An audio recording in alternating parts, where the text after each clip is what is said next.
porque é algo fantástico, é algo que nos abre os olhos e mostra algo diferente dessa linha meio reta para cima, e a gente vive numa noção falsa, né? De fato, não, a República foi muito melhor porque superou os privilégios do Império, mas aí você não olha direito o que significa realmente o porquê das palavras, né? Quando a gente olha a República, o que é a República?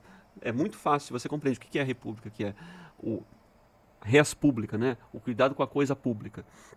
Ela existia de forma muito mais, esse valor era muito mais importante, muito mais profundo no Império do que na República. Você não encontra, assim, escândalos de corrupção no Império. Você não encontra cara que botou dinheiro no bolso. No início da República já começa a aparecer. Já começa a ter, o Joaquim Nabuco fala, já começa a ter escândalo com o banco. Né? Não existia isso. O Dom Pedro II saiu pobre do país. Ele não tinha dinheiro para pagar as exéquias da mulher que morreu. Dona Teresa. Não tinha. Pobre, contava com apoio. Então, assim... É tipo o Bolsonaro pedindo Pix pra pagar o processo hoje? Dá pra fazer uma comparação? Mas é...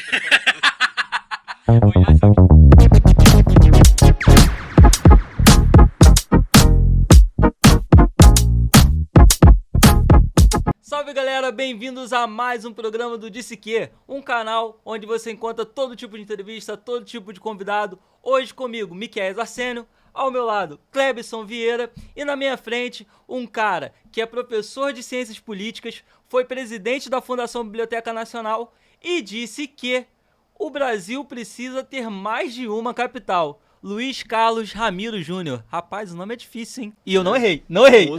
Fala só Luiz Ramiro, como queira. Enfim. Cara, fala aí. Duas capitais no Brasil. A gente já acha que Brasília não funciona. Como é que você quer ainda? Né? Na verdade, olha só, isso é é um mote aí pra gente começar a conversa, porque é algo que partiu de uma pesquisa, na verdade, a origem, né, dessa ideia de mais de uma capital foi de um amigo orientador.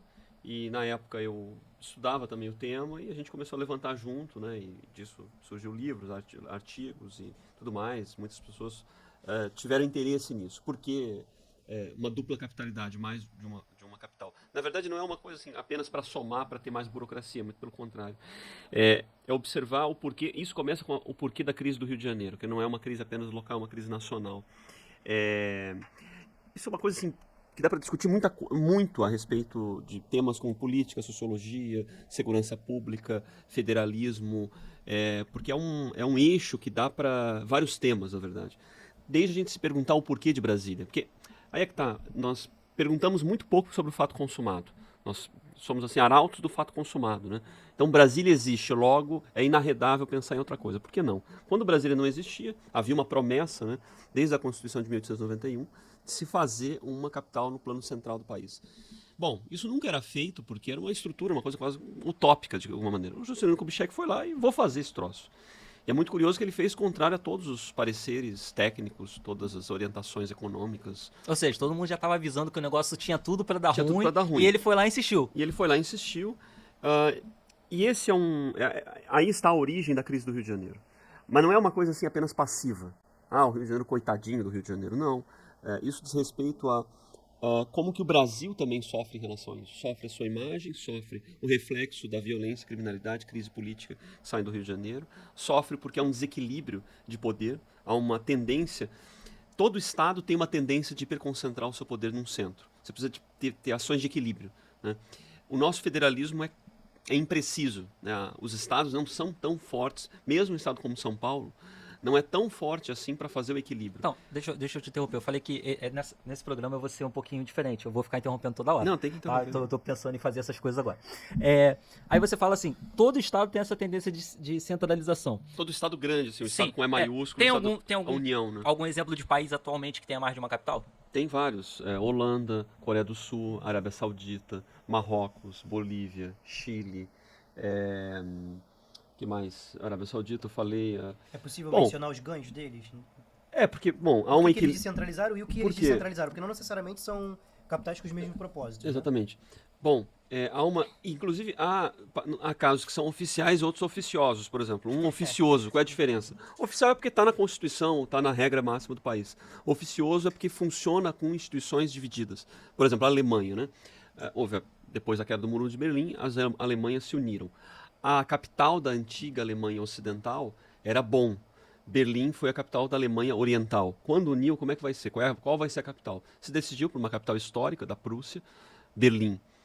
bom, ainda assim, não só foi recompensada financeiramente, que é uma coisa que o Rio de Janeiro nunca foi, como ficou com praticamente 6 ministérios. A sede de alguns ministérios até hoje funciona em Bonn. Mais do que isso, a sede do Banco Central alemão e depois do Banco Central Europeu é em Frankfurt. A sede do Supremo Tribunal, da Suprema Corte Alemã, é em Karlsruhe, uma cidade pequena que não é nem Berlim, nem Bonn e nem Frankfurt. Então isso dá um equilíbrio para a federação, porque nem tudo fica concentrado em um lugar só. O que acontece? Essas outras regiões também têm motivações de capital político, de serviços, toda uma dinâmica que não tem dois fatores positivos. Primeiro, ela não hiperconcentra tudo num lugar só. Então, tudo não fica tão dependente digamos, da política, dos interesses políticos. Há digamos assim, uma sanidade, é mais fácil você se concentrar no próprio trabalho. Por exemplo, talvez se o Supremo Tribunal Federal não ficasse em Brasília, ficasse em Rio de Janeiro, Salvador, ou que seja São Paulo, haveria uma separação maior da classe política com a classe dos ministros, né? Porque isso é ruim, na verdade. Há uma contaminação. Então isso tudo é positivo, você dividir essas... E outra, há um caso mais recente do que aconteceu no México. O México lançou sede de ministérios em várias regiões do país. Conforme a vocação da região, faz mais sentido que a sede da união daquilo que corresponde a determinada atuação seja naquele local. Então, por exemplo, boa parte do que é cultura no Brasil se concentra no Rio de Janeiro. As instituições culturais têm uma tradição aqui. A gente poderia falar de saúde também, a gente poderia falar de Minas e Energia, a sede das empresas de energia, Furnas, Eletrobras, Angra, estão aqui. Então faria todo sentido, na verdade, o Ministério de Minas e Energia estar aqui, o Ministério da Saúde estar aqui, o Ministério da Cultura estar aqui. Isso faz sentido para um lugar que precisa disso, não faz para outros que não é interesse. Por exemplo, esse é um pensamento em que um país como o Brasil precisa funcionar de modo assimétrico. Porque qual é o problema assim, a grosso modo, né, num país como o Brasil? É você tratar de modo muito simétrico, igualitário, aquilo que é muito diferente, assimétrico. Porque é um país que é uma coxa de retalhos, é um país que é um mundo, na verdade, é um continente próprio. A nossa vida, o nosso cotidiano que nós temos aqui é muito diferente do que o cidadão tem no Acre, ou em Alagoas, ou no Rio Grande do Sul, tem diferenças muito intensas. Né? Por mais que tenha mídia que homogeneiza e tudo mais. Então é preciso pensar que cada região tem os seus próprios interesses, os seus próprios mundos. Né? Então, por exemplo, um estado como Goiás, São Paulo, Santa Catarina, o que deveria ser mais próprio para esses lugares é maior autonomia, tem maior capacidade de fazer leis próprias, de gerir a sua economia mais individualmente, porque são lugares que têm suas competências em si, na verdade, são mais endógenos, né? O Rio de Janeiro tem uma característica muito de representação nacional, é a cara do Brasil. Toda a imagem que a gente tem, histórica e cotidiana, tem a ver com o Brasil. As novelas, os filmes. A representação tudo dublado com sotaque carioca. Você pega um filme alemão e o cara vai estar falando com sotaque carioca. Ele não vai estar falando com sotaque de Minas, ele não vai estar falando com sotaque de São Paulo, não, total. Florianópolis, nada. A gente até jornalismo, né? Qualquer jornalismo. Eles até Deixa parece eu não posso estar errado, mas a Globo por muito tempo tentou fazia, né, um equilíbrio com a fala que ficasse entre Rio e São Paulo, né, como se fosse uma coisa meio, sei lá, Volta Redonda, né, Resende, que fique um equilíbrio para não mora ficar. Em Volta Redonda nem é considerado do Rio, cara.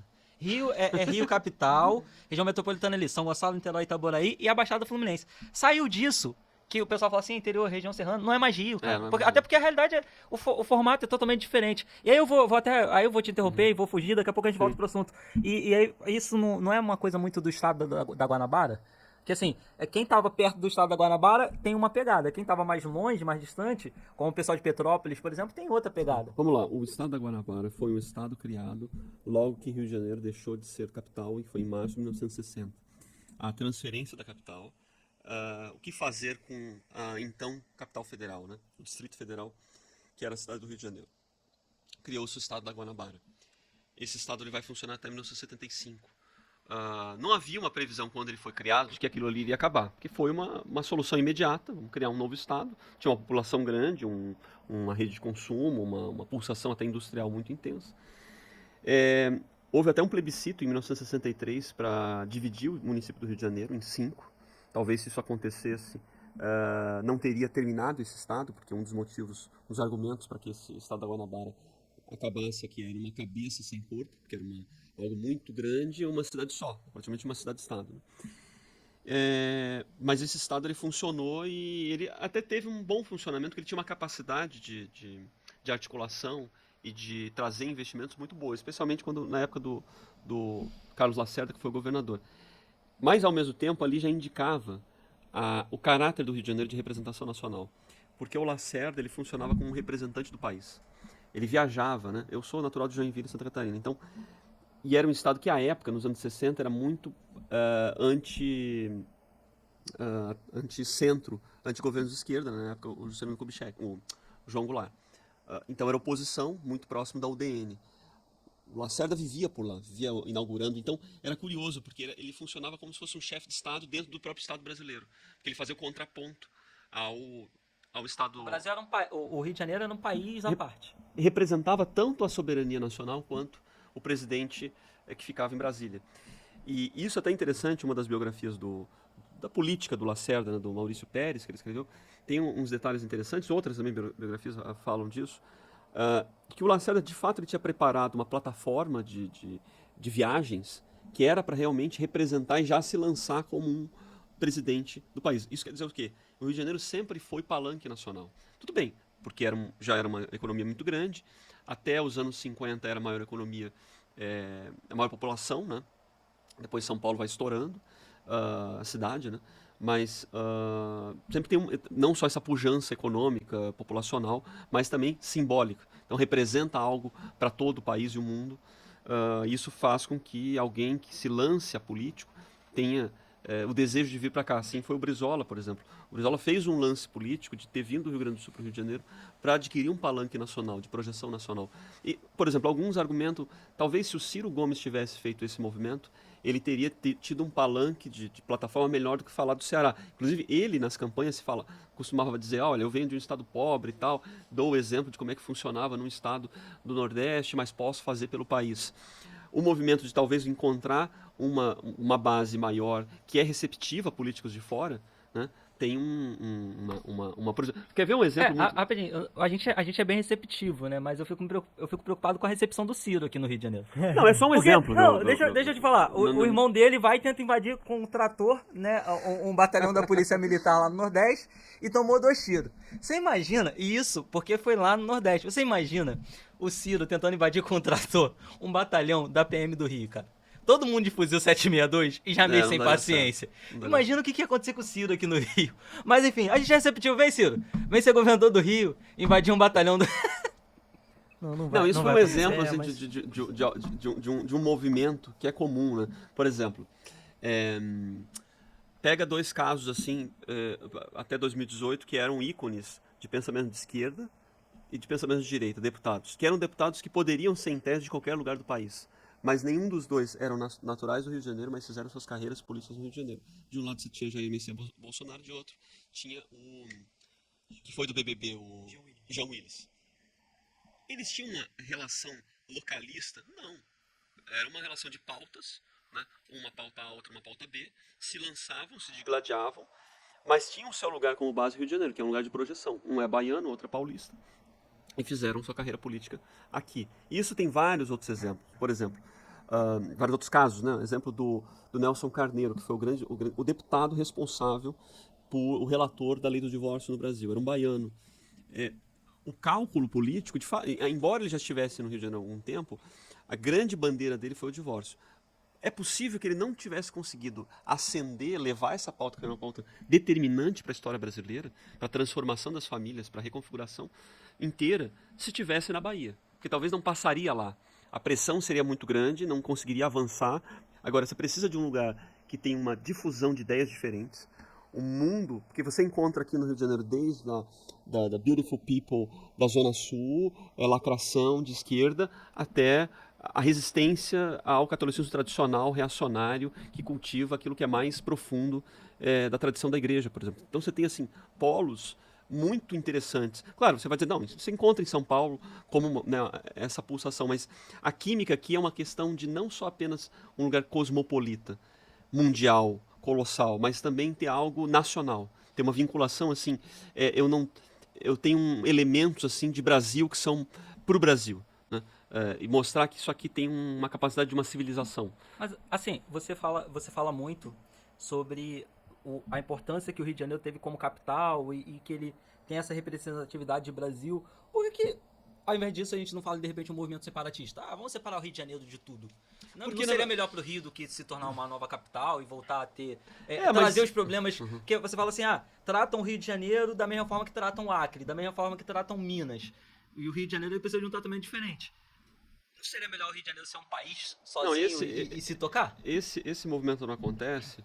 eu já vi uma vez uma página de alguém lançando essa ideia, mas isso não acontece porque não está na veia cultural. Como a gente começou a falar no início, toda a relação de imagem, de simbologia do Rio de Janeiro está ligada ao Brasil. Pega, as entidades nacionais estão aqui. Essa ligação é umbilical. O Rio de Janeiro foi a única capital de um império europeu. O imperador, o rei português viveu aqui. Isso é uma coisa muito forte. É uma ligação umbilical que você não corta facilmente. Está marcado, está na arqueologia do lugar, está cravado, na verdade. É muito, muito, muito importante isso. E eu diria que esses movimentos separatistas, como já aconteceu de forma mais ou menos intensa no Sul, né? O Sul é meu país, isso não se aplica porque os portugueses conseguiram deixar uma marca de uma identidade nacional, de um amor a essa pátria. Você quer ver um exemplo? As entrevistas com os integralistas do Sul do Brasil, de Santa Catarina, uma das perguntas que falavam para eles por que era tão comum descendente de alemão ou de italiano quando chegava no Brasil, virava integralista, que é um meio de expressar o nacionalismo brasileiro. A resposta era comum a seguinte: era um meio que eu encontrava de ser brasileiro, eu queria ser brasileiro. Os caras, eu amo esse negócio. Como é que eu me torno mais brasileiro? Foi uma via. Tem outras, enfim, mas foi uma via, e é uma via de encontro com esse lugar que recebeu, que tem uma mistura de gente, é uma coisa bonita até. Então, não há como pensar dessa maneira. O que existe que a gente pode fazer são exercícios que nas escolas se faz muito pouco, e é muito interessante nas universidades, que é história contrafactual. O que significa história contrafactual? E se? Então a gente pode pensar, e se não tivesse feito Brasília? E se tivesse mantido a Guanabara? Ou a gente pode voltar lá atrás. E se Dom João VI não tivesse vindo para o Brasil, tivesse acontecido com a América Portuguesa o que aconteceu com a América Hispânica, que se dividiu toda, né? Os vice-reinados foram divididos, ou toda aquela colonização espanhola se dividiu, né? Mais ou menos os vice-reinados e algo mais. Talvez a gente teria outros países. Então o Sul seria um país, Pernambuco com um complexo ali no Nordeste outro, a Bahia outro. E aí essa região central, Minas, São Paulo, Rio de Janeiro, talvez teria se tornado outro país. Isso é possível. O Norte sempre funcionou de forma diferente, né? O estado do Grão-Pará e Maranhão seria, embora Maranhão depois foi colocado como Nordeste, na colônia, né? Sempre foi tratado como estados do norte, né? Então a gente poderia ter outra projeção. Não foi o que aconteceu. Aconteceu foi uma unidade e essa vinculação do Rio de Janeiro com a identidade brasileira não tem como separar. No outro dia que a gente conversou, eu fiz aquela brincadeira, né? Que eu sempre faço. Se cada lugar fosse uma pessoa, digamos assim, cada cidade fosse uma pessoa. Em relações internacionais lida-se com isso, né? Um estado é como se fosse uma persona. Então, fosse feita uma pergunta à Bahia, a Salvador, melhor dizendo. Você quer deixar de ser capital dos baianos para ser capital do Brasil? Ele dizia, não, porque eu sou mais capital dos baianos. A Bahia tem um orgulho próprio. E é bonito isso. Isso faz parte dessa coxa brasileira. O Rio de Janeiro, se eu perguntar, você quer deixar de ser capital dessa confusão, que é fluminenses e cariocas, antigo estado do Rio de Janeiro, com essa capital? Você quer deixar de ser capital disso para ser capital do Brasil? Sim, eu quero. Até porque outros municípios podem ser capital do interior do Rio de Janeiro, como era outrora Niterói, né? Niterói era a capital do antigo estado do Rio de Janeiro até 1975. Então faria mais sentido, né, do que essa confusão que a gente tem hoje. Toda essa discussão, essa tese, é para mostrar que a gente tem um problema. Como é que se resolve um problema que é muito grande, que sangra a população, sangra os cofres, sangra a política? Você precisa de uma resposta radical. E é uma resposta radical estrutural. Porque senão você vai ficar repetindo, na verdade, certas possibilidades, certos lances.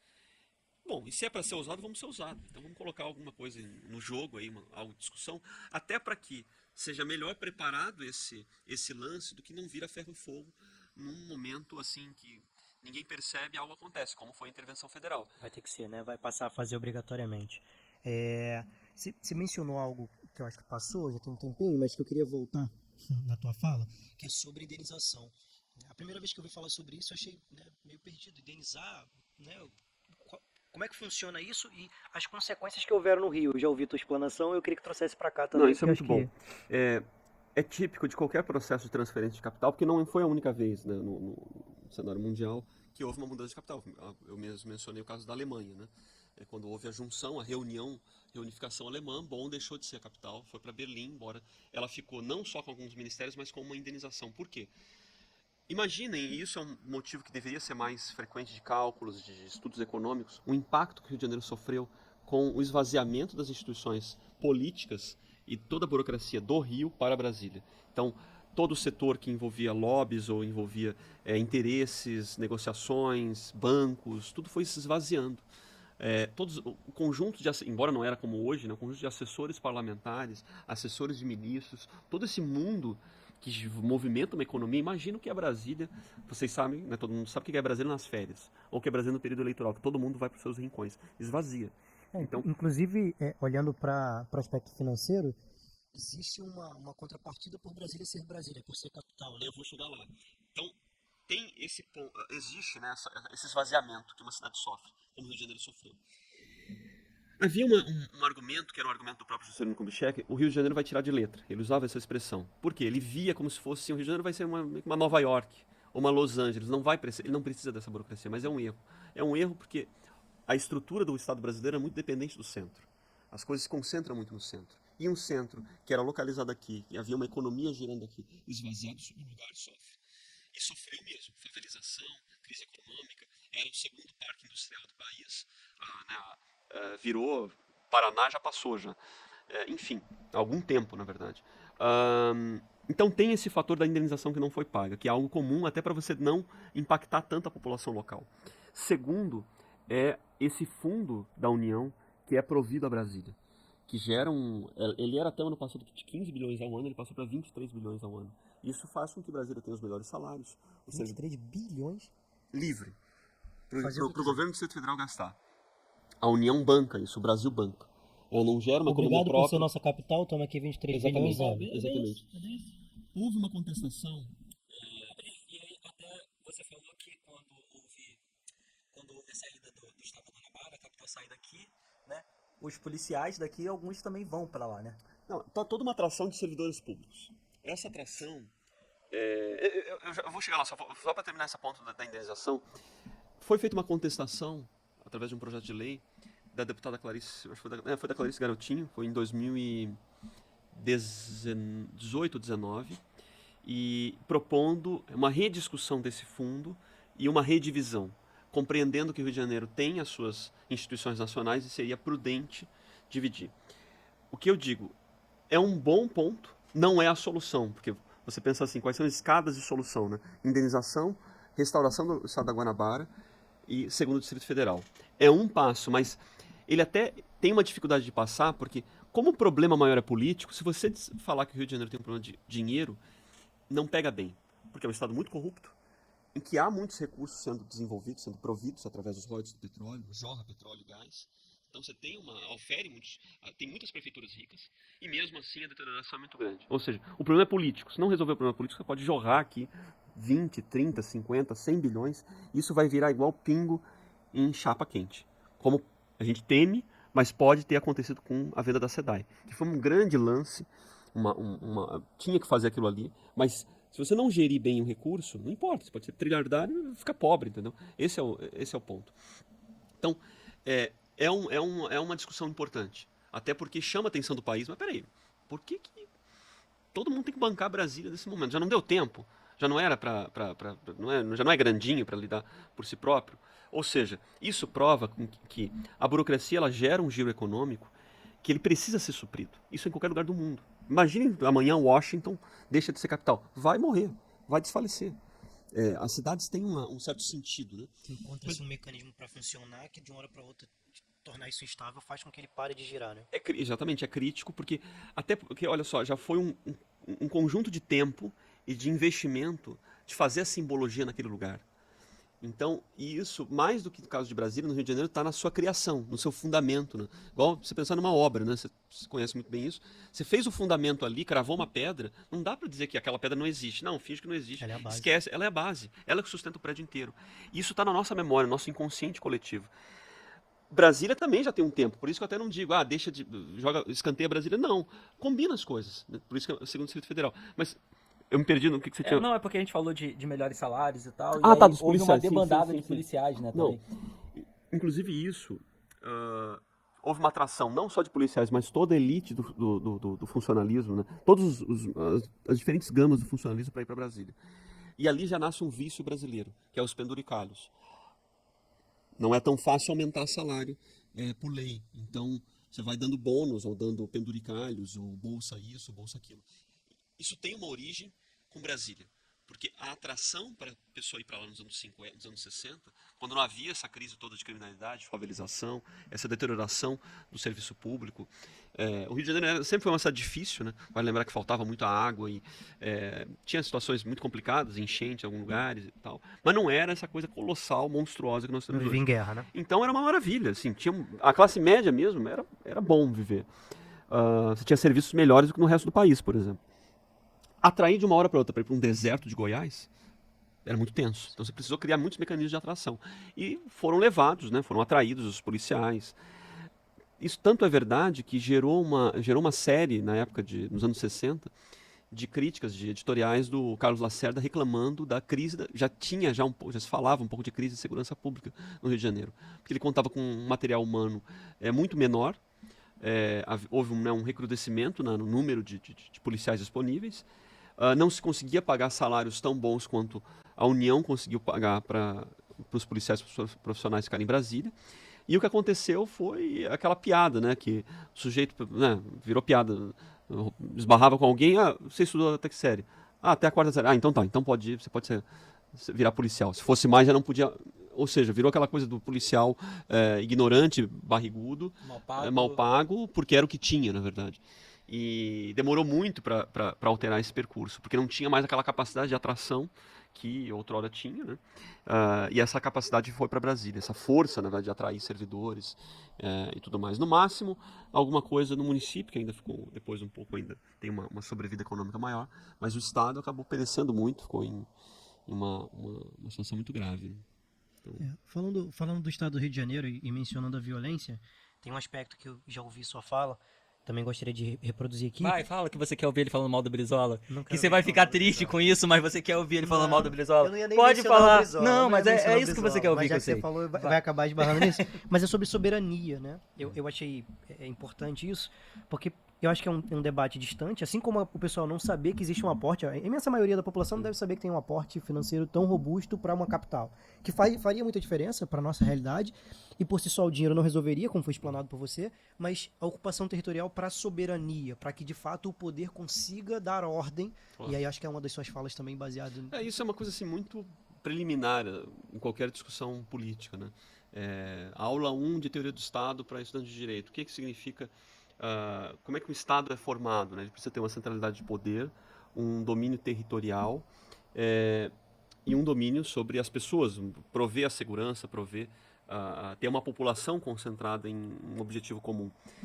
No Rio de Janeiro, como a gente vê a crise de soberania? Que você não consegue ter um domínio completo sobre o território, vários lugares a polícia não entra, vários lugares nenhuma força armada entra, não há uma proteção completa a direitos das pessoas, então se a gente vive nesse mundo de direitos, certos direitos de quem vive em certas favelas, subúrbios, etc., não são atendidos porque você não consegue prover. Tem que contar com um domínio paralelo. Então isso atinge completamente a soberania. Mas isso existe em outros lugares do país. Sim, não nesse volume, não em um lugar tão central e não atingindo tantos interesses nacionais.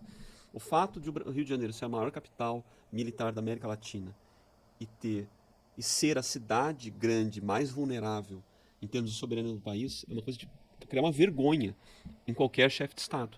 Aí eu coloco chefe de Estado, o Estado província, né, Estado do Rio de Janeiro, como Estado-nação, República Federativa do Brasil.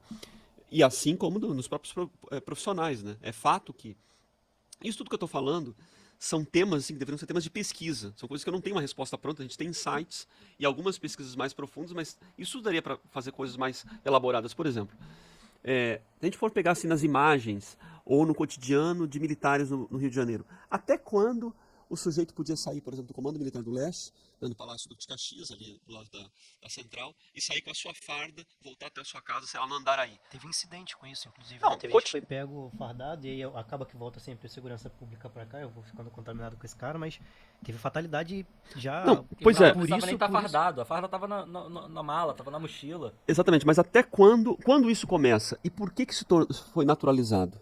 Como assim? Mais uma O vez. Estado não poder ser o Estado, né? O Estado não poder ser. Porque até quando. Aí você tinha soberania. O sujeito é um profissional, ele é um militar X ou Y, ele volta para sua casa com o seu. Enfim, com a sua roupa, sem problema. Como a gente vai de terno e gravata para o escritório e volta. Ué, não preciso ficar tirando, para não dizer que eu sou. Então, isso tudo atinge o moral, atinge a soberania, atinge o convívio. Então isso é muito grave, na verdade. Isso é muito grave, e como é mais grave ainda, não se espantar e deixar essas coisas acontecendo. Então, é a vergonha para as Forças Armadas, né? Aeronáutica, Marinha e Exército. É uma vergonha para os policiais também. E não só uma vergonha, mas também é aquilo que mais lhes atinge, né? Porque é a vítima mais cruel dessa situação. Ainda que alguém diga, mas isso também só acontece porque você tem muito policial corrupto, muita gente corrupta. Sim, é verdade. É porque eu sempre dizia isso quando no auge da crise do Sérgio Cabral, aquela roubalheira toda, eu dizia o seguinte, até para os alunos eu falava, olha, isso só existiu porque há uma constelação de micro Sérgios Cabrais, que vai desde a ponta do governador até a secretária do assessor, do último assessor. E aí você vai criando uma correia ali de aceitação desse sistema. Claro que é muito pesado você falar assim, por que o cara da última ponta aceita, né?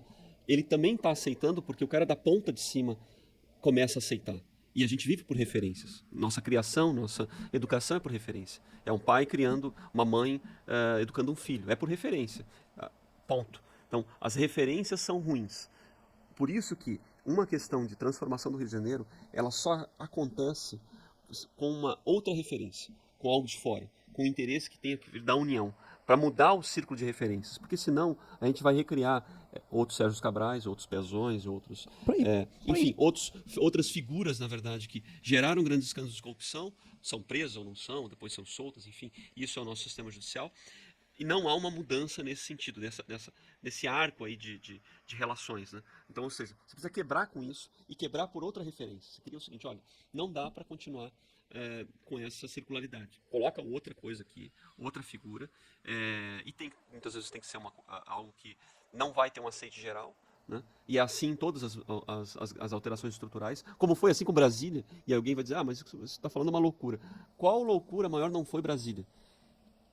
Assim, você está falando de uma intervenção, né? Uma intervenção federal permanente. Permanente, exatamente. Trazendo o Rio de Janeiro para o centro da discussão, para o centro do holofote.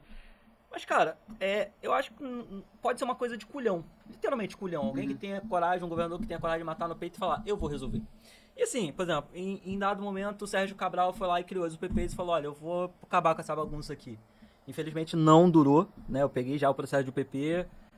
já a bala voando. Quando eu cheguei não existia pacificação era só no nome. Mas depois você tem, por exemplo, o Witzel, que fala assim, não, governo do pão na cabecinha, né, que era aquela discussão e tal, e não durou também, porque foram lá e tem efeitos colaterais essa intervenção mais dura. A guerra, ela infelizmente não vai vitimar só policial e bandido. No caso do Witzel... Mas não é acima até do governo estadual. Porque nenhum governo... Como há uma estrutura podre, não há como acreditar em nenhum governo, nenhum salvador, governador estadual do Rio de Janeiro. Não há como. Por mais boa vontade... Dá pra acreditar em presidente? Qual a esperança depois de ter tantos governadores presos? Pois é, a estrutura é podre. A questão, na verdade, não é acreditar na figura A ou B. É o seguinte, é a capacidade de poder, de reconfiguração que algo tem. Como eu disse, é loucura que você está colocando mais de uma capital salvar o Rio de Janeiro. Mas daí você entra no quê? O que você vai fazer? Jogar uma bomba? Não traz mais dinheiro para ser roubado? Não, eu vou explicar por quê. Mas, mais uma vez, volta a Brasília. Era uma coisa assim tão louca naquela época fazer isso. Tão assim, extravagante, mas foi feito. Então você tem movimentos, mas é um movimento de coragem. O Juscelino Kubitschek era lindo, maravilhoso? Não, inclusive ferrou com o Rio de Janeiro. Outra herança que ele deixou maldita foi a perimetral, que depois foi tirada, né? Mas foi uma outra coisa assim, desastrosa, na verdade. Então, ou seja, significa que se a gente não tiver uma ousadia nesse sentido, e a ousadia ela tem a ver com a capacidade de impactar politicamente.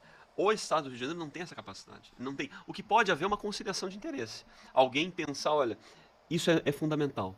É necessário fazer um sacrifício e acabar com esse Estado. É isso que a gente está colocando. Como ele está, como ele vive, né? É porque quando você fala em conciliação de interesses, eu vejo assim, não é do interesse da União acabar com o tráfico de drogas, na minha opinião. Não é interesse, porque a droga não é produzida no Rio, as armas não são produzidas no Rio, então toda essa guerra ela não surge no Rio, ela vem de vários outros estados da União e o reflexo é no Rio. Mas quer ver como não precisa, né, necessariamente, não que eu esteja fazendo uma apologia, você tem que combater sempre as drogas, a política de drogas, a proliferação e tudo. Mas por que não sanear o convívio? A gente tem tanto uso e tráfico de drogas em Londres do que até lá no Rio de Janeiro. Mas por que em Londres você não é acochado por um garoto de 15 anos com um fuzil na mão e aqui você é? Não seria mais interessante? É igual você pensar o seguinte, Las Vegas é uma putaria, mas você não sofre de tentativa de assalto, de roubo, enfim, cotidianamente como você tem no Rio de Janeiro. É isso. Então, e é de interesse, numa mentalidade até criminosa, você ter um ambiente mais inteligente até para agir. Mais uma vez, eu não estou fazendo apologia, eu estou dizendo o seguinte, é possível você pensar numa reconfiguração em que essas questões do consumo, do tráfico, vão permanecer, eu digo infelizmente, que é algo que tem que ser vencido, mas para além disso, é criar um sistema em que se consiga fazer um ambiente sadio para as famílias e tudo mais. Pega o caso de Nova York. Bom, houve um choque de ordem, né, que fez a transformação daquele cenário que a gente tinha no cinema até os anos 80, início dos anos 90, que era muito perigoso, índices de violência muito altos, assaltos, etc., certos bairros que não podia entrar, para uma pressão muito grande, muito intensa. Aí você pensar que os caras que eram viciados foram todos para clínicas de recuperação? Não. Mas outros meios, outras vielas, na verdade, para se fazer o consumo e tudo mais.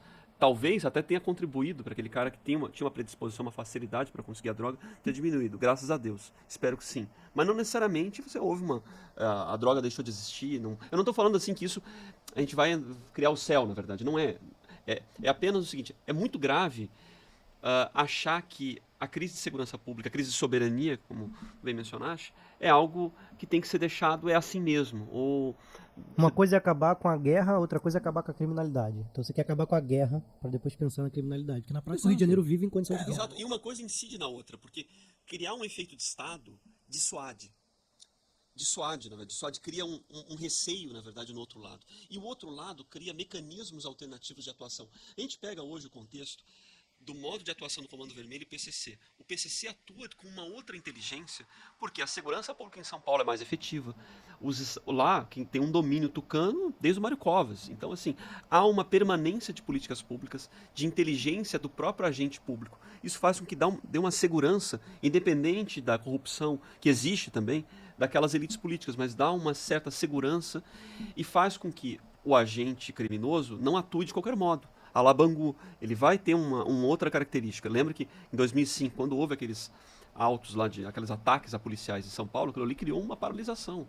Todo mundo se voltou contra aquelas atuações, aqueles atos de terrorismo urbano do PCC. Então, foi mais inteligente para o crime atuar de modo diferente. Faz algo menos letal, não atua. O número de homicídio por habitante em São Paulo é baixo, é menos de 7 a 9 por 100 mil habitantes, é um número quase que europeu, assim. Você tem um número equivalente, né? Razoável.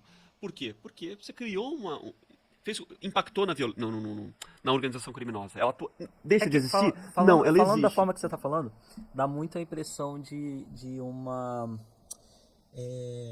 uma sintonia ali, né? Caramba, esqueci o termo que eu queria usar agora. Mas uma simbiose entre o crime e a instituição estatal. E aí você fala sobre isso quando você fala da mexicanização, das máfias. Não é muito um risco a gente pensar assim, se a gente já desenvolve uma política de segurança pública visando um equilíbrio, porque foi o caso das UPPs, por exemplo, não era polícia anticrime, era polícia pacificadora. O crime pode continuar acontecendo, não podia acontecer a guerra. Polícia era pacificar. E aí, no final, a coisa ela continua acontecendo. É como se você tivesse um câncerzinho. Não, a gente, ao invés de fazer a cirurgia aqui, a gente vai dar Um um paliativo, um remédio Não, pra mas- dor de cabeça, e aquele negócio Não, vai eu vou- crescendo no fundo e depois explode. Não, na verdade é você curar o câncer, mas não cair na inocência de que o sujeito pode não vai mais ficar doente, ou não vai ter uma gripe mais pesada, ou não vai ter uma leucemia, ou não vai ter outros tipos de doença, ou até um outro câncer, na verdade. É ter uma noção de realidade. Há fatores reais. Por exemplo, se alguém perguntar, o Rio de Janeiro sempre foi violento e criminoso, eu vou dizer, não, sempre foi uma cidade intensa, com alguma violência que faz parte de cidade portuária, faz parte de uma cidade muito quente, na verdade, quente no sentido até do sangue quente, faz parte do ânimo do carioca, né, do lado assim, quase que fogoso da vida, e de uma capital cosmopolita. Então, mas não era com esse volume que nós temos hoje. Por exemplo, as descrições que Balzac fazia de Paris no século XIX era o seguinte: olha, não leve, cuidado com a sua carteira, não ande em qualquer lugar, você vai ser roubado. Isso Paris do século XIX. Não é muito diferente das descrições que Aloysio Azevedo fez sobre o Rio de Janeiro no início do século XX. Também, olha, o caipira que vinha para o Rio de Janeiro era roubado e tal. Mas não era uma coisa assim, hoje você chega, se perde num caminho, você vai parar numa favela que o garoto tá com um fuzil e você pode ser depenado ali. O GPS hoje já tá indicando o que é área de O risco. GPS indica. Então, sabe, a dimensão ficou outra. Agora, claro, certas desordens públicas, isso sempre aconteceu, mais ou menos, né? A gente conversou outro dia, né? Capas de revistas como Cruzeiro, Manchete dos anos 50 sobre insegurança pública no Rio de Janeiro. Sabe qual era? Era o policial que tinha que tirar os namorados que bebiam muito ou iam fazer algumas relações nas praias de Copacabana, que não podia. Aí os caras iam lá, os fotógrafos, os repórteres fotografar junto. Olha, o problema da bebedeira ou do exagero, da lasciva sexual em certos lugares. Bom, se isso fosse o problema hoje, entendeu? Tipo assim... Seria não ótimo. que não seria um problema, mas olha o tamanho do que a gente está. Então, eu acho que tem uma coisa assim de graus, né? A gente chegou num grau que... E mais grave do que o grau que nós chegamos é a naturalização disso. É o costume que isso gerou. Então, isso começa nos anos 80.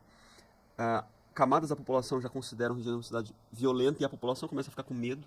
Então, o medo vira algo típico do carioca. Tem vários antropólogos que começam a descrever isso, né? O próprio Roberto da Mata, o Gilberto Velho vai descrevendo o lado do medo dentro do cotidiano do carioca. Isso vai impactando setores da elite. É verdade que é algo comum com outras cidades do país, especialmente São Paulo. Fenômeno dos anos 90 e início de 2000, com os grandes sequestros. Né? Aquela coisa paralisava, ou depois se tinha notícia de empresários sequestrados, até diminuiu isso depois. Houve uma atuação pontual, né, a esse respeito das delegacias, das polícias. Mas o fator medo ele vira uma corrente e ele muda todo o cotidiano, muda o modo de relação das pessoas. E ele impacta, eu diria, mais o caso do Rio de Janeiro, porque é uma cidade com muita exposição pública, muita vida de praça, vida da rua, é muito mais intenso do que outras cidades, que às vezes você tem uma vida mais concentrada no condomínio, no shopping e tal. Não que essas outras cidades não tenham sido impactadas. Em várias ocasiões elas foram impactadas por conta dessa imagética do Rio de Janeiro. Eu lembro muito bem quando criança, né, vinha algum primo, que eu tinha parentes aqui do Rio de Janeiro e voltava para Santa Catarina. Aí vinha aquela cabeça de Aqui Agora, de programas, tudo bem, passava em São Paulo também, de programas policiais, e chegavam com vários cacoetes de medo para um lugar que não tinha esse tipo de problema, né? Não tinha até pouco tempo, na cidade de Santa Catarina. Porque era o impacto da televisão, o impacto também de um cotidiano que gerava medo. Então nós passamos a ter isso dentro do nosso cotidiano, que é uma coisa grave, você ficar adaptado, né, a todo esse fenômeno. Então a gente fica, mais uma vez, parece um negócio meio sonho da carochinha, assim, de pensar em algo diferente, mas primeiro, tem que sair de uma falsa zona de conforto, dessa naturalização que é errada. E segundo, é apontar para ousadias, na verdade, ousadias políticas. E outro ponto que ajuda tudo isso é mostrar com pesquisa, com estudo sério, com pessoas sérias, de que há um problema. E há um problema e comparativamente com outras situações históricas, outros países. Você está falando aí em pesquisa, você ainda vai falar mal do Brizola, porque eu quero ver a cara do Clebson quando você fala mal do Brizola. Mas, pra gente não perder a linha do raciocínio... Não, mas eu já falei mal. Quando eu disse o seguinte, o Brizola veio para o Rio de Janeiro para usar o Rio de Janeiro como palanque, é uma forma de falar mal. Não, mas eu quero que você fale mais fundo, mal. Ele não, assim, no fundo, ele não queria ser... Ele não morria de amores pelo Rio de Janeiro. O Rio de Janeiro foi um palanque. Foi estratégia política. Foi uma estratégia política. Se a gente parar para pensar, o Rio de Janeiro é usado. O Estado do Rio de Janeiro não é do Estado. é dos seus donos, dos seus políticos que se utilizam para se sobrepor e para conquistar alguma coisa. Ah, isso significa que todos os políticos são ladrões? Não, tem muita gente honesta, muita gente dedicada, muita gente com vontade de fazer. Mas a força assim, que esse movimento gera faz com que políticos utilizem o Estado e a cidade como palanque, abusem do local, porque não há uma identidade entre o poder político e os interesses locais. Eles escapam. Né? É aquela coisa que a população fala assim, isso não é problema, isso é problema dos políticos. Sendo que o político tá tocando a vida dele, né, cara? Exatamente. E o próprio político vai ter isso. Mas outra coisa que fala mal do Brizola é que é a questão... Pois é. É que hoje uma das coisas que mais se discute, né, no caso do Rio, a respeito da DPF 635, do ministro Edson Fachin, que impediu, ele foi relator, que impede as polícias de subirem, a não ser com motivos muito bem embasados, subirem os morros para fazer ações policiais. Se um cara portando fuzil não fosse já uma agressão coletiva. Já um bom motivo, mas Exatamente. tudo bem. O fato é que isso, né, eu mencionei um termo que é um brizolismo redivivo, recria uma estratégia, digamos assim, uma escolha de ação policial do Brizola, que era não subir morro. Isso gerou um grande efeito. Um efeito na segurança pública, porque as favelas se tornaram redutos do crime organizado. Segundo, gerou um reflexo cultural de que a favela é uma coisa intocável e que tem uma vida própria, uma vida comunitária. E os estudos antropológicos, claro que vai mostrar que as pessoas vão dar um jeito de viver e tentar viver bem, é óbvio. Necessidade de sobreviver, né? A gente deixou, desde então, uma pressão deixou de falar o seguinte: fundamental a desfavelização. Grandes programas habitacionais, grandes programas de favela, grandes programas de saneamento, grandes programas de reconhecimento de propriedade da terra nesses locais, para resolver um problema de moradia. E é preciso dizer culturalmente que favela é ruim, favela é uma merda. A gente começou a ficar constrangido, daí veio aquela coisa de comunidade. Não, pode falar que é favela, tem que falar comunidade. Para criar um eufemismo em relação a um problema. E isso tem origem nessa estratégia política que o Brizola, Darcy Ribeiro criaram, que, a meu ver, foi má, muito má. Então ela tem esse reflexo todo, um reflexo cultural, um reflexo na nossa imagem, e depois isso vai ser surfado por outros agentes culturais, vai ser surfado por Regina Casé na Globo, passar a mão na cabeça da favela. É o seguinte, não é porque você está fazendo mal pro favelado, para as pessoas que moram lá. Você não diz o seguinte: a tua vida é uma merda, ela tem que ser superada. E é preciso prover grandes políticas públicas. Como grandes políticas públicas? Bom, infla ao máximo e humaniza programas como Minha Casa Minha Vida, Casa Verde Amarela, não importa o nome, com prédios adequados, com sistemas de moradia e de transporte. E é possível. Você pensar em bancos assim, de grande estrutura, como o BNDES, poderiam fazer grandes programas em massa de moradia. Porque isso gira a economia, faz um giro na construção civil, isso impulsiona muita coisa, e você vai substituindo. Olha, tem lugares que já são monstruosos, não dá mais para mudar. Rocinha já é muito gigante. Faz programas de reestruturação desses locais, abrirem as vias, passar transporte e reconhecimento de propriedade. Quanto tempo você mora aqui? Tanto tempo. Então, olha aqui, não tem mais jeito. Dá propriedade, dá uma dignidade para a pessoa. É isso. Então, ou seja, né, você muda uma faceta, porque essa faceta de favela é bom, virou uma faceta do Rio de Janeiro. E isso foi exportado. Então virou um dos coloridos da cidade, que é ruim. Você começou a exportar isso como se fosse algo bacana. Não é bacana. Porque se você vai para a Índia, você vê como é ruim aquele caldo de pessoas morando no mesmo lugar, sem saneamento, sem uma vida digna. Você vai para a Colômbia, nos morros, também. Tanto que uma das coisas boas que trouxeram de lá, que não continuou, foram os teleféricos, que deram uma dignidade de transporte para as pessoas. E isso foi uma pauta boa. Até hoje funciona. Eu estive em várias cidades da Colômbia. Maravilhoso. Deu dignidade. Gente que nunca circulava na cidade passou a circular com os teleféricos. Essas coisas, você precisa disso. Mas só faz isso com respostas muito efetivas, coragem. Não, eu vou fazer e vai manter. Não vai ser o seguinte, um traficante ou um miliciano dizendo, não, aqui não vai meter a reforma do teleférico X ou Y porque eu não quero. Porque as pessoas vão ter que usar o meu serviço. Aí a gente fica prostrado. Então, os governos do Rio de Janeiro e do Brasil ficam prostrados diante de traficantes e milicianos. Eu vou responder sobre a parte do Brizola aqui, mas assim, sobre vários temas a gente conversa. Vai lá, defende. Defensável. Vai, tô esperando, tô torcendo, vai. Eu acredito em você. Existe uma crítica objetiva em tudo que você falou, que é, não vamos mais subir a comunidade, mas existia um investimento alto, por outro aspecto, né, da parte do próprio governo do PDT. Acho que nenhum governo fez tantas escolas quanto eles, e eu não sou estudioso para poder afirmar isso que no país inteiro, mas pelo menos no Rio de Janeiro eu tenho clareza que ninguém fez tantas escolas e existia a busca pelo desenvolvimento através da educação, Eu não acredito que a contradição tenha nascido com eles, eu acho que inclusive isso faz parte da tua defesa também, que ele na verdade é a exposição, ele é a consequência. A gente viveu, né, um processo, por exemplo, bem antes dele, mas como nação não muito distante, porque, né, o tempo de vida de uma nação é muito maior do que a vida de um ser humano, que é, por exemplo, quando a gente acaba com a escravidão. Indenização para essas pessoas. A gente falou aqui sobre indenização para uma capital, né? Que deixa de ser capital. Para quem deixa de ser escravo, que passava além de toda a situação na vida pessoal, sair com a mão na frente e outra atrás. E aí, cara, você procura os lugares que se tornam os guetos, né? Que depois vão tendo outros nomes, mas amontoa, de certa forma, as pessoas, gera ali as contradições. E aí, para mim, tem reflexo, né? A gente vai falar de ter indenização para a gente ter mais ocupação de espaço. De ter as pessoas com dignidade entregando para elas a propriedade da residência delas, e tudo para mim vai indicando, e pode ser uma simples analogia equivocada, mas tudo para mim vai indicando que existe uma contradição diretamente ligada à miséria que as pessoas são postas. E isso gera para elas uma expressão de revolta, e aí a globalização entrega muito mais informação, muito mais coisa para consumo, muito as pessoas querem consumir, óbvio, que não é uma escolha de todo mundo que é pobre, pelo contrário, né? A maioria dos pobres são trabalhadores e a gente tem, Isso que você está falando atinge a dignidade. Isso, de fato, a dignidade é um fator de revolta. Atingir a dignidade é algo... Vale lembrar que uma das origens assim, do porquê da violência são os crimes de honra.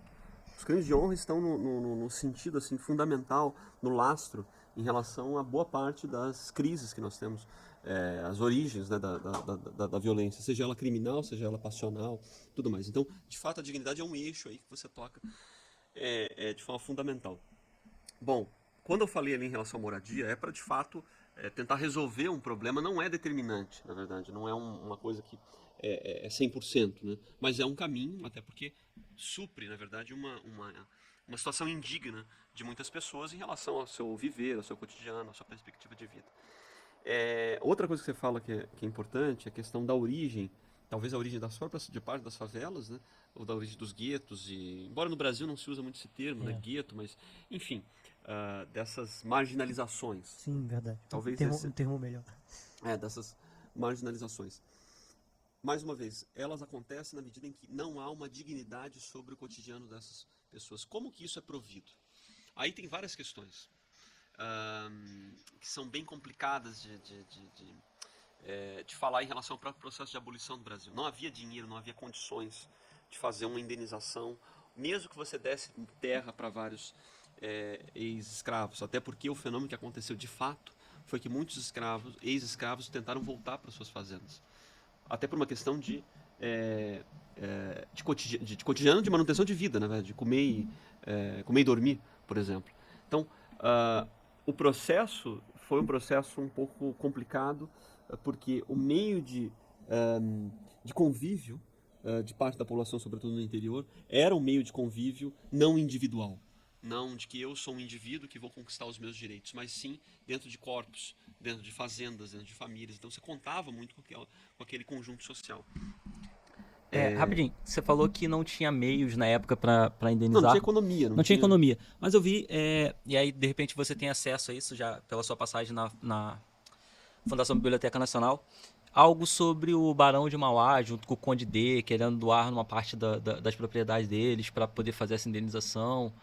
Não tinha por parte do Estado, né? Mas você tinha agentes políticos ali exatamente. Que queriam fazer essa indenização.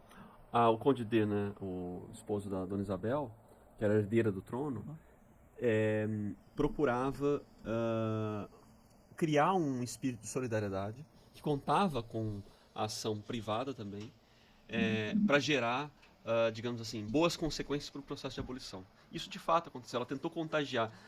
Isso, na verdade, você colocou muito bem. Esse processo não acontece porque não houve o interesse das elites à época para que esse movimento acontecesse.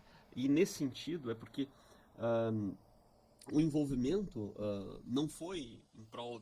Não houve uma compreensão do objetivo da Dona Isabel com aquele processo de abolição e a elite agrária, por exemplo, do país. Então havia uma desconexão, na verdade. Isso para mim até foi determinante para a não continuidade do Império do Brasil.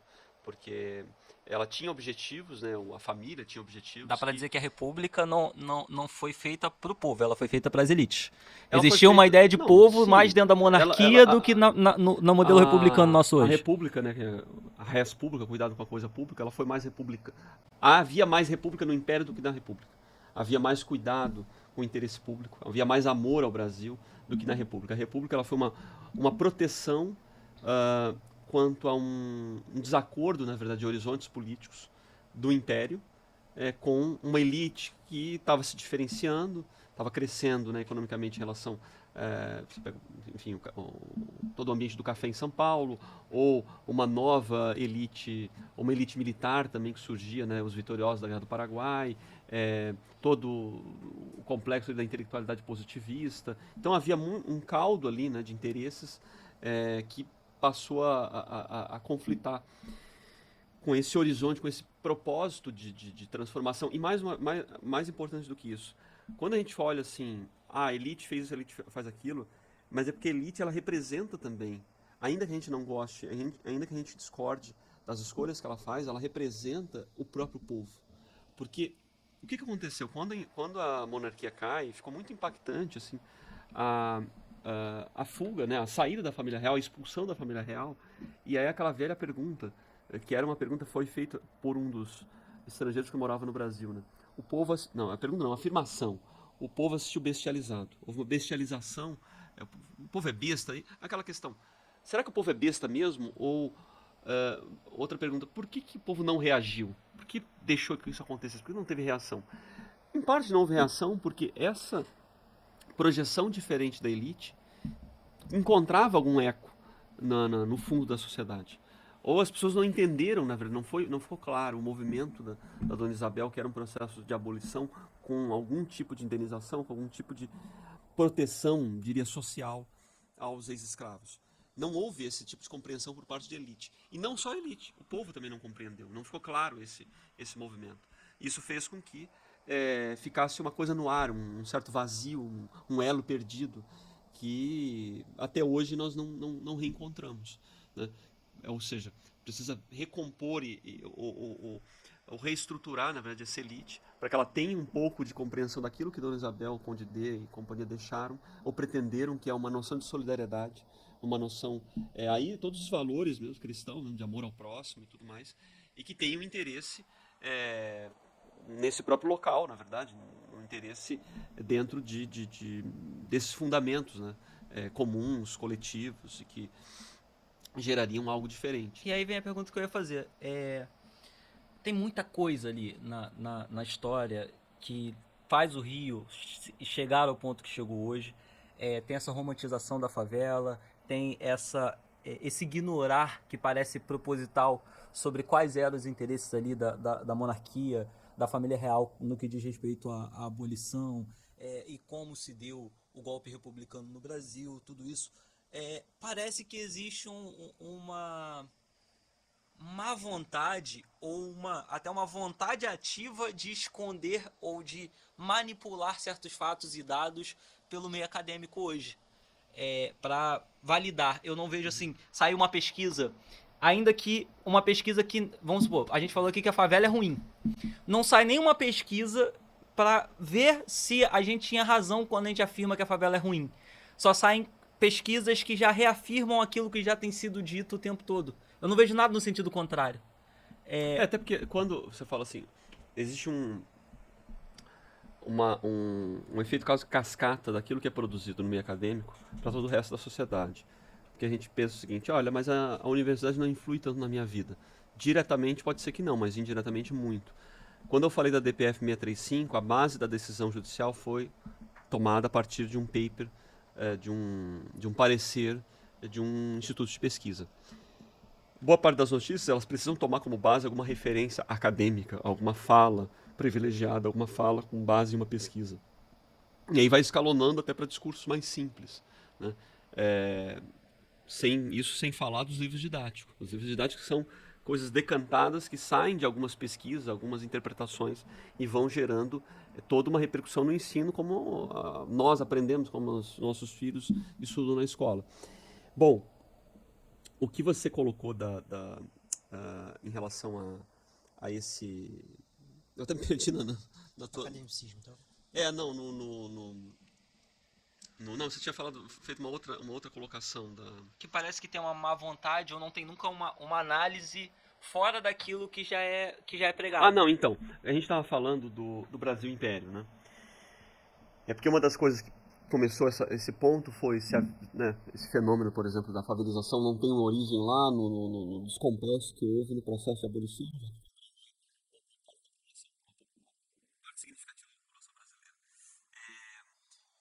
Quando eu falei que havia um projeto do Império coerente de abrigar e de proteger socialmente a população, havia essa preocupação porque havia uma noção de república propriamente dita, de amor ao público, de consciência com o interesse público. Para boa parte do meio acadêmico, do meio intelectual brasileiro, isso já soa estranho, porque há uma noção de que o Império era conservador, era reacionário, privilegiava, dava noção a privilégios e não direitos, tinha uma compreensão hierárquica da sociedade, então não ajudava num horizonte igualitarista. Logo, é quase como um contrassenso você fazer um elogio a certas figuras imperiais, como Dona Isabel, Dom Pedro II, mesmo Dom Pedro I, Dom João. Né? Então, isso faz com que a memória disso seja uma memória muitas vezes sepultada.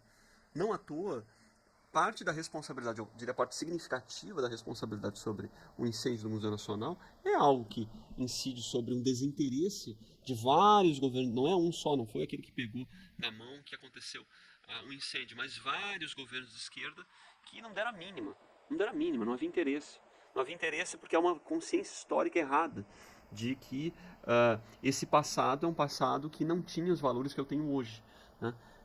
Ou seja, então aquilo ali pode ser realmente jogado para fora, porque vale só essa projeção futura que eu tenho, esse sonho, suposto sonho de igualdade, de direitos comuns e tudo mais. Então, isso incide sobre o porquê de certas pesquisas não aparecerem, né?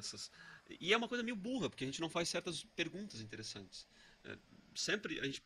O que é interessante, o que é mais próprio, que deveria ser mais próprio do ambiente universitário, é ser um laboratório para a vida. Eu sempre até gosto de dizer isso, né, para as pessoas, para alunos e tudo mais. Aqui é um lugar para errar. E aqui é um lugar, inclusive, para ser punido, no sentido do seguinte, você ser reprovado. Porque é muito melhor que você seja reprovado aqui como um engenheiro de cálculo do que depois para fazer uma obra.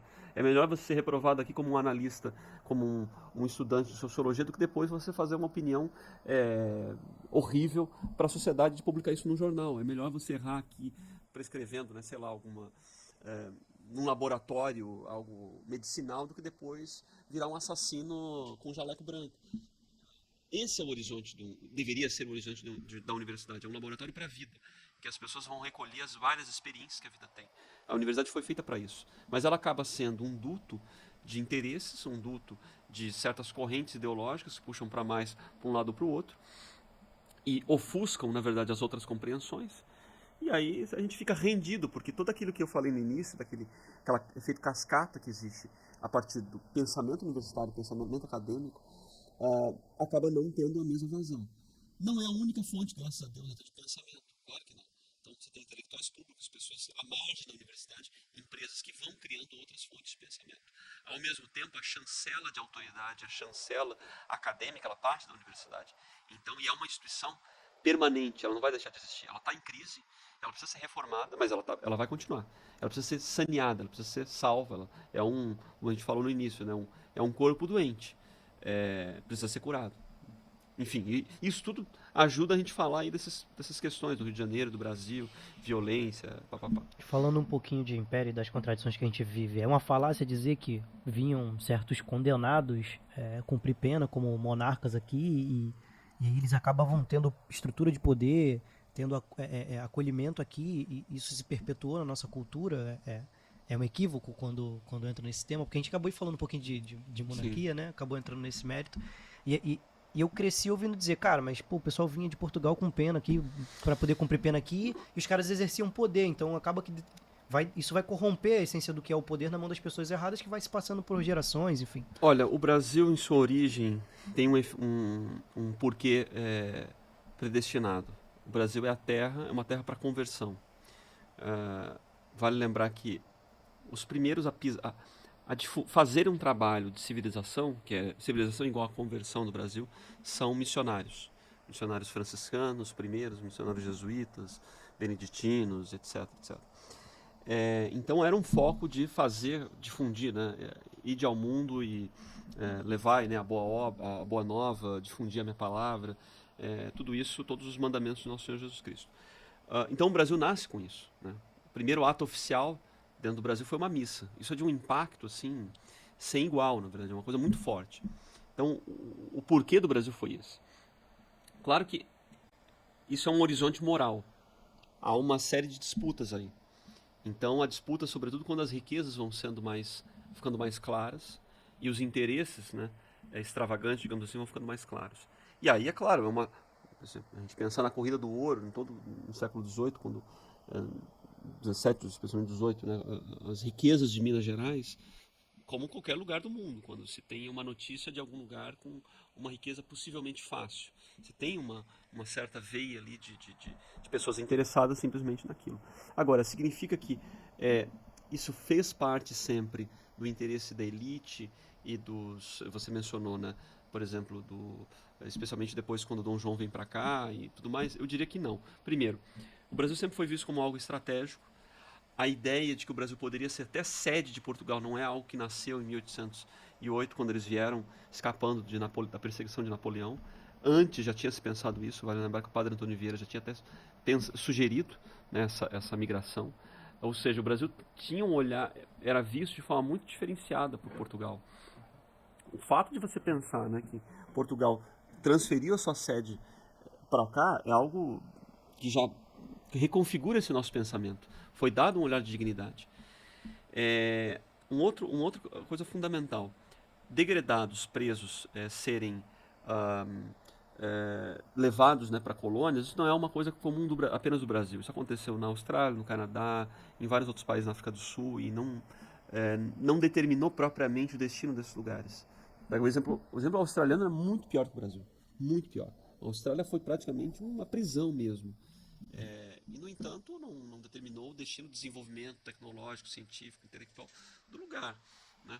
Virou um país, digamos assim, de primeiro mundo.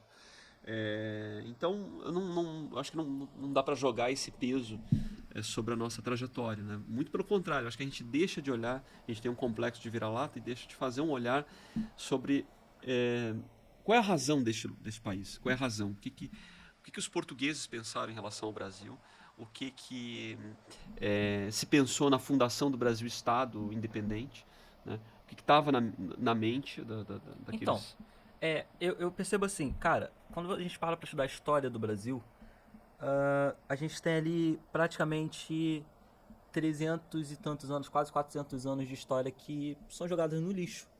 Porque a gente estuda de maneira muito superficial da chegada dos portugueses na América até a proclamação da República. Você tem uma pincelada de história. Sim. Pô, foram o quê? 60 anos, 50 anos do segundo reinado.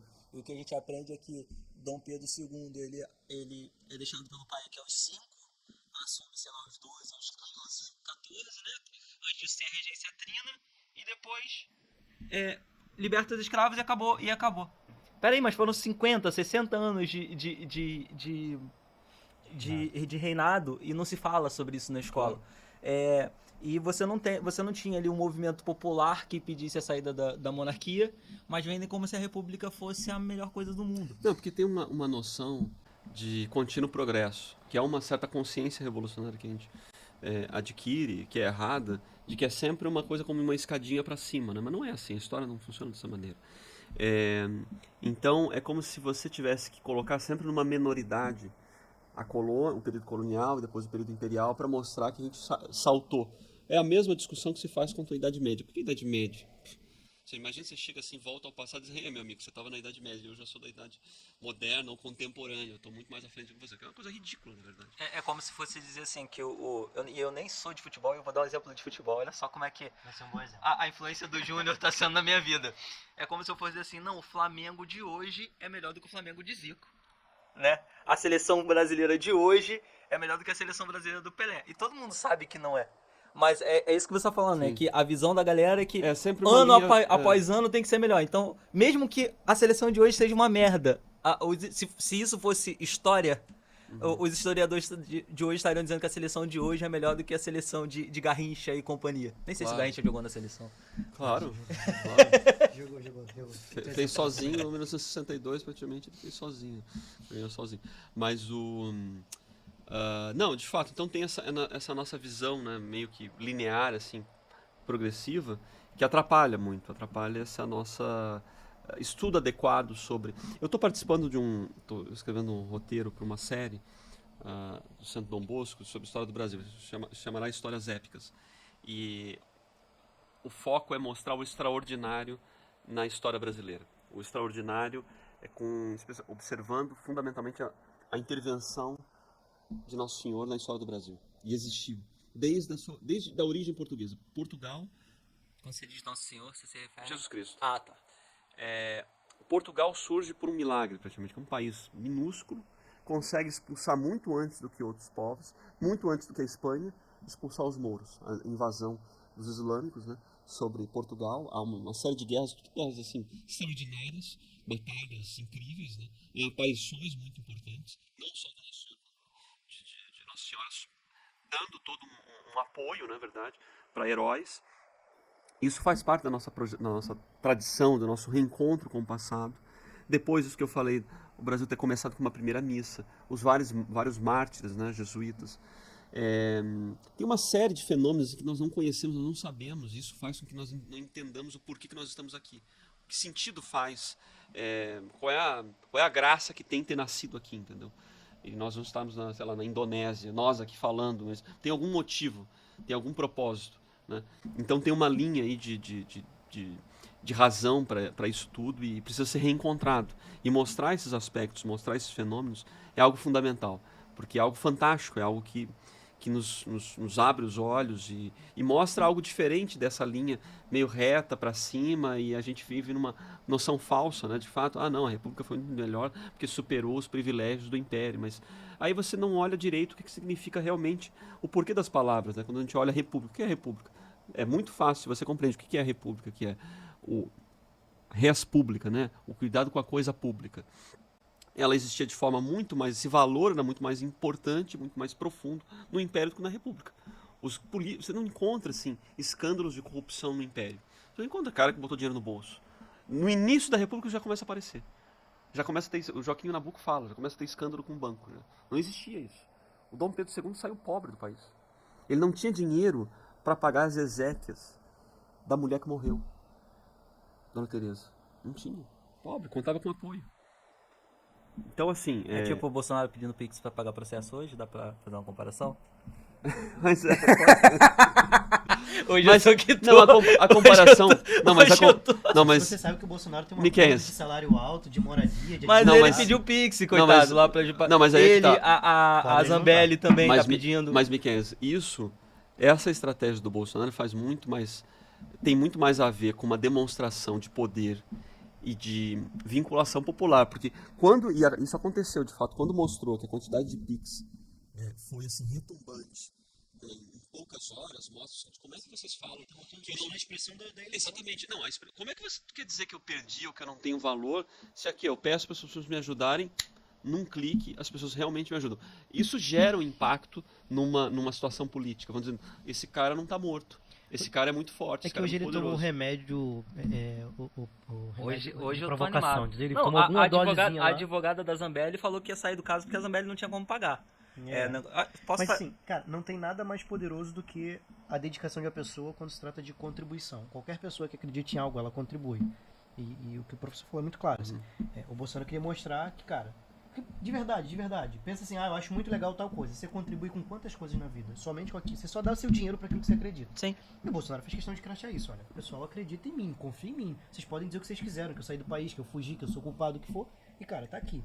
Eu acho que é mais uma demonstração de força do que, de fato... Tô ficando a surpreso alegação com de você pobreza. defendendo o Bolsonaro aqui agora. Não, ele está analisando. Não tem defesa. Cara, apesar de eu votar radicalmente contra a política de direita do Bolsonaro, não dá pra dizer que ele é inexpressivo. Pô. Ele tem segundo turno.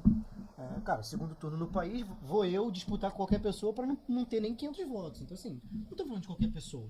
Não tô falando de um insignificante. Apesar de eu não gostar do governo nem da figura do Bolsonaro. Isso não quer dizer que ele é um insignificante. São coisas diferentes. Eu não tô defendendo ele nem a política dele.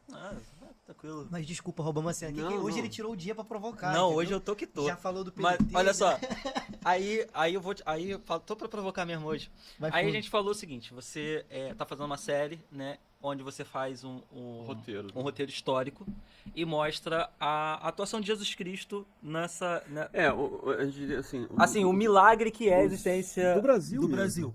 E aí você foi presidente da Fundação Biblioteca Nacional, que é justamente aquilo que deveria ser o guardião da história guardião brasileira. nacional. E a crítica que foi feita foi a seguinte: Bolsonaro nomeia para a fundação da Biblioteca Nacional, para a presidência, um bolsonarista católico ultraconservador e tal, E colocaram também no pacote professor de segurança pública. Como um anátema, né? Como algo que não podia. como se enfim. fosse um absurdo. Mas isso assim, isso fez parte, porque como foi o governo. Foi uma escolha muito difícil, mas quase que inarredável, fazer parte, né, do governo Bolsonaro, porque isso cria muito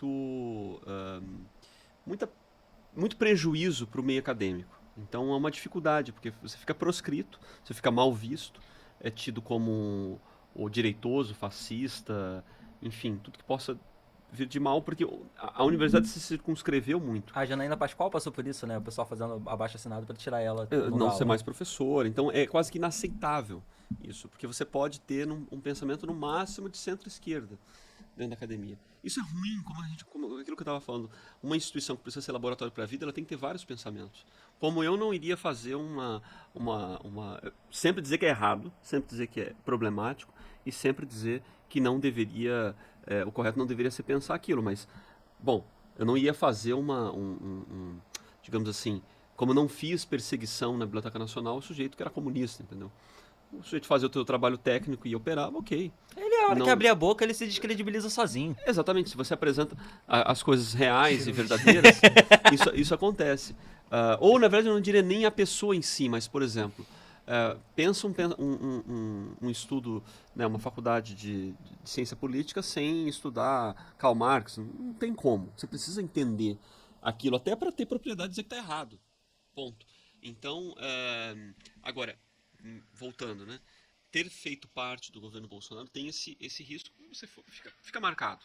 E quase que para sempre, na verdade. Mas é uma escolha, até porque ela envolvia observar uma realidade, uma situação real do país, uma situação de crise, eu acho que é uma crise cultural, uma crise intelectual muito grande. O diálogo do governo não foi bom, ele não buscou, na verdade, restaurar uma intelectualidade diferenciada. Isso para mim foi um erro. E restaurar através de instituições, encontrar instituições que desenvolvessem isso. Por exemplo, não adianta você dizer que as universidades não valem mais nada. A universidade é uma instituição medieval, ela vai existir, ela é permanente. Você precisa criar outras. O Lula, no primeiro governo, segundo governo, fez 27. Por que o Bolsonaro não fez pelo menos uma? Seria uma grande sacada. Faz e mostra que as outras estão em decadência. E cria um exemplo. Sim. Que a gente funciona assim. Tem que criar algo que dê uma representatividade, uma exemplaridade. Assim funciona para vários outros campos de cultura. Mas ele não tentou isso com as escolas cívico-militares? No setor, na parte da escola, do ensino fundamental, e médio especialmente, sim.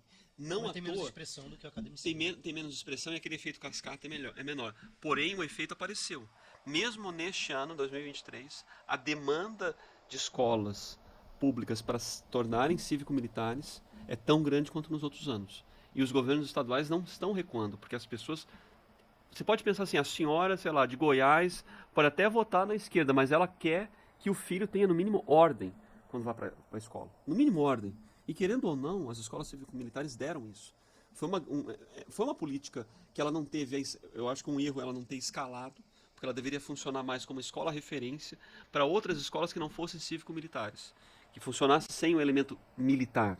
Mas ela tivesse algo que não é o tesão das pessoas pela farda. Até porque o cara não entrava de farda para ser cívico-militar. A questão ali é o seguinte: eu quero que o meu filho vá para uma escola e tenha ordem. Ele não chega desordenado. Ele tenha, no mínimo, assim, uma organização de vida. Seja lá o que ele vai fazer. É isso que as pessoas pedem. Porque para tentar suprir, às vezes, uma deficiência de casa ou uma deficiência do bairro, etc. Então, isso foi um ganho, de fato, é uma resposta. Mas precisava fazer isso para todos os outros campos. Para hospitais, para universidades, para escolas, enfim, todos os outros, e especialmente no setor cultural, porque é onde a gente, de onde emana, na verdade, o nosso modo de, a nossa moral, o nosso modo de corresponder às coisas, porque isso tem um mergulho na nossa vida muito intenso, é aquilo que a gente ouve, é o streaming, é a televisão, isso tudo é cultura, né?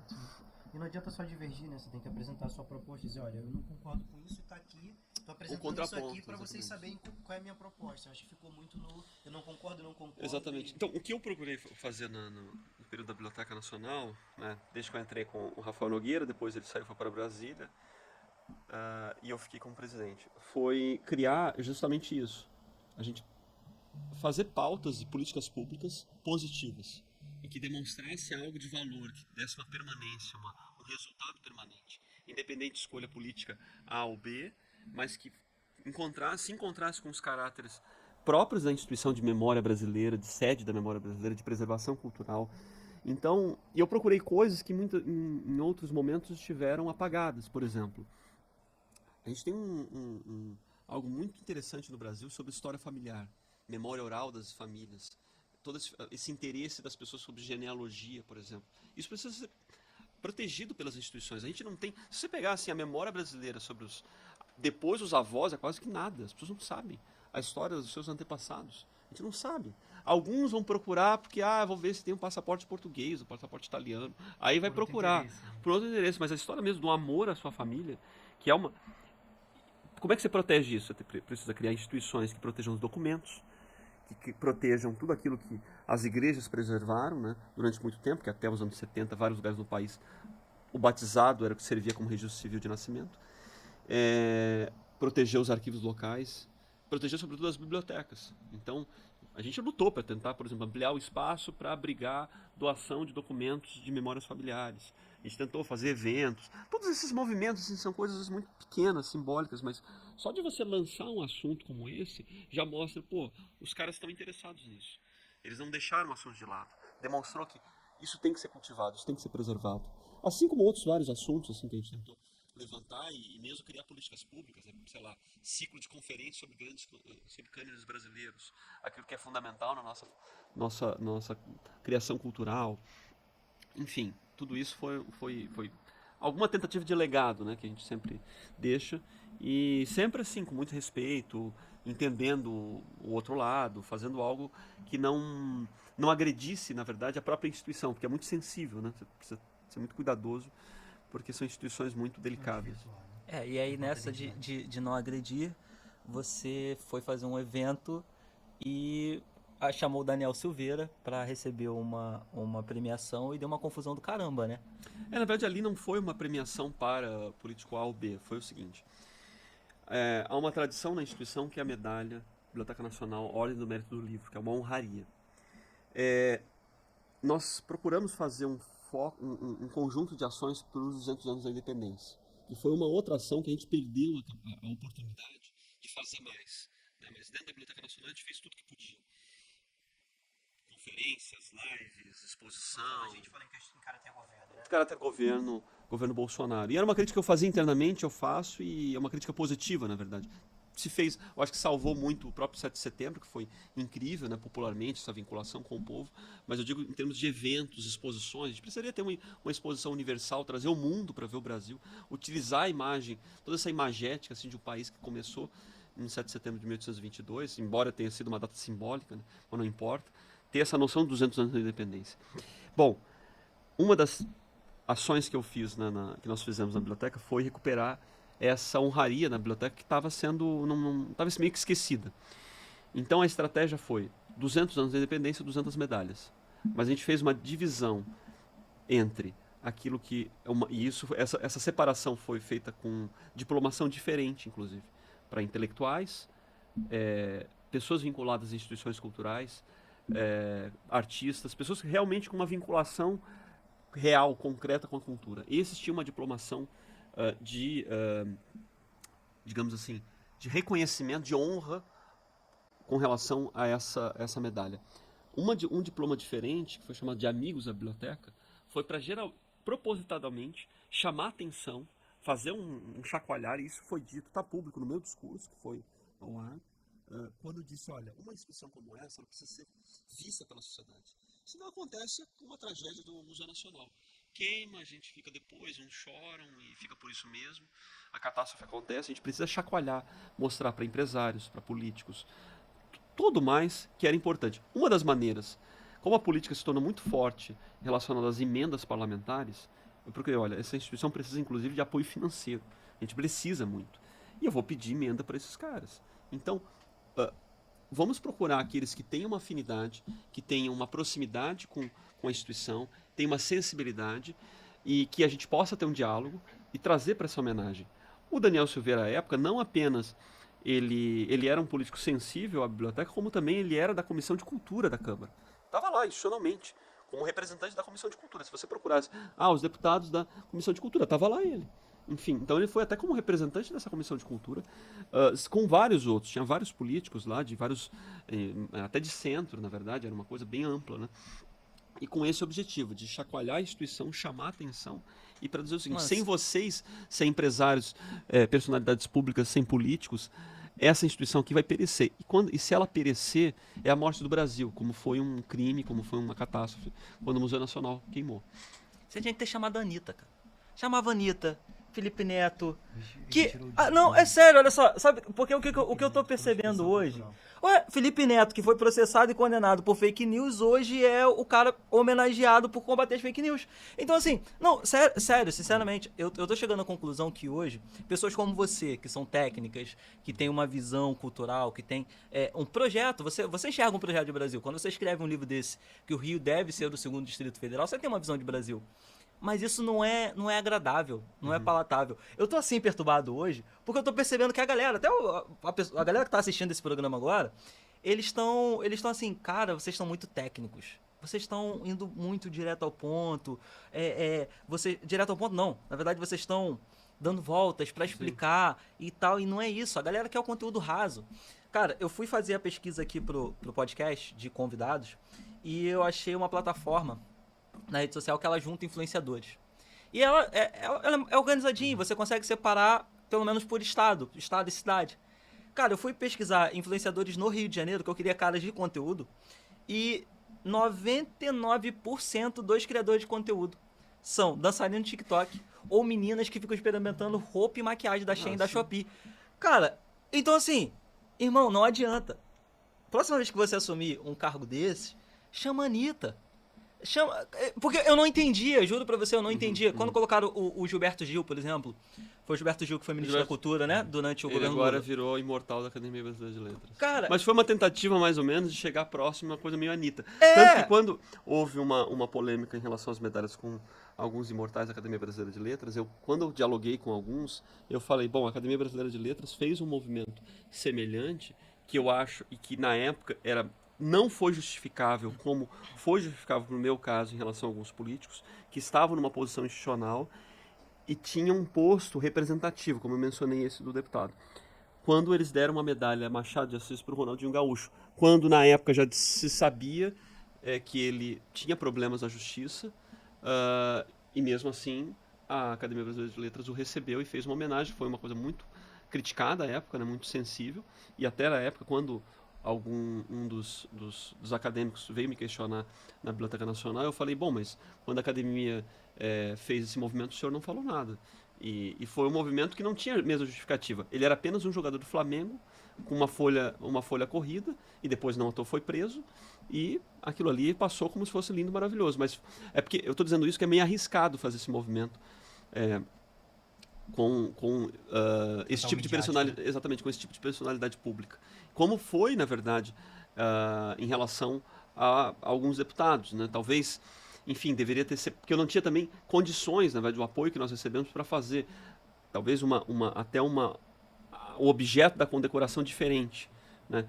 A gente fez diferente pela diplomação, e era claro, na verdade, o conteúdo da diplomação, a honraria era diferente, mas talvez deveria ter ficado mais ainda para separar mesmo as tribos, digamos assim, eram tribos diferentes. A gente até fez uma separação de tempo, um era num momento, outro em outro, para não ter até não se bicarem, na verdade. E ficar bem explícito, e eu falei isso para todo mundo, vocês que estão aqui, empresários, políticos, personalidades públicas e tal, isso aqui é um chamado para que essa instituição seja abraçada, independente. Eu sempre dizia, gestão pública, quem pega comando, pode ser um dia ou 1000 dias, não importa, posso sair amanhã, mas a mensagem vai permanecer, porque a instituição é permanente. Nós vamos passar, mas a instituição vai ficar porque ela tem 212 anos, ela vai fazer 213, 214, 250, 300 anos. Eu lembro do Felipe Neto, por exemplo. Cara, Bienal, fazia séculos que eu não ouvia falar em Bienal. Aí vem o Marcelo Crivella e quer proibir porque tinha um gibi lá que o Superboy beijava um garoto, não sei o quê. Cara, enquanto o Marcelo Crivella falou, até saiu uma notinha ou outra na mídia, mas o negócio não andou. Quando o Felipe Neto ele entra na discussão, o negócio ferveu. Entendeu? Você tem no Enem, o Enem falando que a Valesca Popozuda é uma pensadora contemporânea. Então, cara, eu acho assim que você pegar a Anitta pra apadrinhar com a bunda dela a Biblioteca Nacional é bizarro. Assim, do ponto de vista. Não, justamente é bizarro. Então por isso que não dá pra fazer. Mas, não, olha só, mas é bizarro quando você pensa no acadêmico. O cara que é acadêmico, ele vai falar, pô, tá vindo uma bagunça Não, mas isso aqui. olha só. Mas quem é que doou pro Bolsonaro nesse Pix?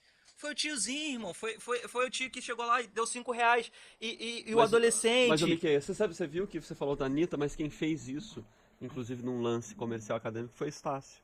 A Estácio utilizou a Anitta como garota propaganda. Justamente nesse sentido. E pergunta qual é a graduação da Anitta, qual é a faculdade que ela já fez. Ela chama atenção, mas foi isso, é uma estratégia de marketing, de fato. Agora, é claro que, não anulo totalmente, eu digo que é uma estratégia, não utilizei essa estratégia, mas tem alguns que fazem. Eu acho que não se distancia muito, né, do propósito. Até o seguinte, ver que é possível subir de patamar e de profundidade, tem instituições que fazem, em que isso faz sentido, né? É preciso preservar essas instituições. Até para mostrar o seguinte, aqui a Anitta pode ser toda poderosa, mas aqui não significa nada. É o seguinte... A Biblioteca Nacional não faz sentido. Se for talvez no museu, talvez... Mas na biblioteca... Não, e outra... Ela é do outro canto. Não, e mais do que isso, a gente tem que observar o seguinte. As pessoas... Que é um dos problemas que nós temos na nossa massificação democrática. A gente achar que toda equivalência de poder de uma coisa equivale para outra. Então, por exemplo, nem sempre um grande influenciador ele vai computar tudo aquilo ali em votos, como nem sempre um grande empresário vai se tornar um grande influenciador, ou aquela coisa de nem sempre um grande cantor, um grande compositor vai virar um grande escritor. A gente tem uma tentativa de ser sempre uma coisa meio super poderoso em tudo, mas isso é ruim, porque isso coloca a pessoa em voga como se ela fosse um semideus, na verdade. Quando não é, e é um erro. E a gente tem essa tendência, como achar que a Anitta ela deve servir para tudo. Amanhã ela ser grande intelectual, amanhã ela dá opinião política. Mas não, talvez se ela ficasse concentrada no ficar rebolando e mexer a bunda. Só aquilo ali é aquilo que ela sabe fazer. E se as pessoas consomem aquilo ali, azar é das pessoas. Entendeu? Mas a gente tem que mostrar o seguinte, não serve para o resto. Mas é uma insistência que você vai ficar chovendo no molhado, vai cansar e vai ser um idiota e não vai ter a repercussão. Dane-se. Se um dia isso for recuperado, ótimo, porque é assim que funciona. Porque pessoas como a Anitta vêm e passam, entendeu? Como já teve vários outros artistas, isso aí não significa nada. Sei lá, o que realmente vale, muitas vezes morre esquecido. Seja de qualquer fonte de pensamento, até coisas erradas. O funeral do Marx não tinha 4 a 6 pessoas. Sócrates não morreu sendo totalmente ovacionado. Jesus Cristo morreu perseguido, entendeu? Isso é que vale. Essas coisas, não Marx, mas só para dizer assim, que nem tudo que reluz assim depois, ou que fica mesmo de verdade, é aquilo que está no mainstream do momento, entendeu? Essas coisas são, ainda mais hoje na nossa, que nos levam a um engano muito grande. Esse reluzente atual pode ser muito mais efêmero do que a gente imagina. Pode ser muito mais, em geral é. Caminhando aí, né, pro Sim. fim, eu acho que devia botar pra falar dos livros aí, falar um pouquinho, que esse aqui me chamou bastante atenção, mas eu quero saber como é que eu consigo adquirir. Sim. Pra adquirir é só ficar. Eu tô fazendo isso agora. A pessoa traz livro pra cá, eu já peço pra assinar, peço uma dedicatória e já boto na bolsa. É assim que eu tô adquirindo agora meus livros. Não, eu tinha na bolsa, você perguntou, porque eu ia levar para outro lugar. Já vai ficar. Esse é o livro sobre Mostra aqui o, pra câmera aqui. sobre o assunto, né, do Rio Segundo Distrito Federal. E, enfim, uma discussão sobre isso que a gente falou, isso que em alguns outros momentos eu acabo discutindo, outras pessoas também que fizeram um livro. E esse é uma obra sobre política do Império, né, no Brasil Império, sobre a questão religiosa. Enfim, são algumas das obras que eu fiz. E é isso que, enfim, gosto de fazer. Acho que discutir esses assuntos são importantes, a gente vai amadurecendo, levando. De fato, quando você fez essa provocação da Anitta, você está mostrando que não é fácil levar esse tipo de discussão para um grande público. Mas é assim mesmo, entendeu? E é algo como trava, muitas vezes trava no início, mas pode ser que uma hora pulverize, como muitas outras ideias aconteceram dessa maneira, né? Eu sempre brinco com a frase da primeira propaganda da Coca-Cola em Portugal, que foi feita pelo Fernando Pessoa, né? A frase era: primeiro estranhas, depois entranhas. Tudo que é novo gera um estranhamento de início, mas depois isso pode entranhar de uma maneira que vira assim, igual beber água, né? É isso. Irmão, só agradecer muito sua presença. Tinha mais assuntos que eu queria debater com você, mas isso aí a gente vai deixar para uma parte 2. Para você que assistiu a gente, eu quero que você comente parte 2 para a gente poder ter um feedback, você que chegou até aqui. E antes da gente encerrar, deixe suas redes sociais, fala dos seus projetos, onde as pessoas te encontram, tudo isso. A câmera é sua, deixa seu recado aí pra galera. Bom, eu tenho Instagram, Twitter, Luiz Ramiro, e pode me procurar lá. Tem um programa que eu participo todas as terças na Rádio Plus, é uma rádio que vai pro interior, né, Rio de Janeiro, São Paulo. Dá para achar na internet? Dá pra achar, uma das rádios webs assim mais vistas. Tem um Instagram também do radialista que faz, é o Fábio Antônio, o Instagram dele. E estou produzindo essa série, roteirizando para o Centro Dom Bosco, que é uma produtora que faz vários livros. O último filme que foi lançado chama-se Malawi, que é uma expedição de um padre que ele vai em lugares na África em que nunca se ouviu falar de uma missa de Nosso Senhor Jesus Cristo. Então é algo muito bonito, assim, ele vai para dentro e algo muito forte, na verdade. Ele faz toda uma viagem missionária, né? Então estou produzindo esses roteiros vai se chamar Histórias Épicas. E, enfim, também estou na Secretaria de Ciência e Tecnologia do Estado do Rio de Janeiro. Show de bola. É isso aí. Rapaziada, se você chegou até o final desse vídeo, eu só quero te agradecer muito. E se você chegou até aqui, é porque você realmente gostou do conteúdo que a gente oferece pra você de graça. Em troca, a única coisa que eu peço é aquele like, um comentário. Compartilha esse vídeo com alguém que você acha que pode se interessar por esse conteúdo também. É isso. Até a próxima. Tamo junto. Valeu.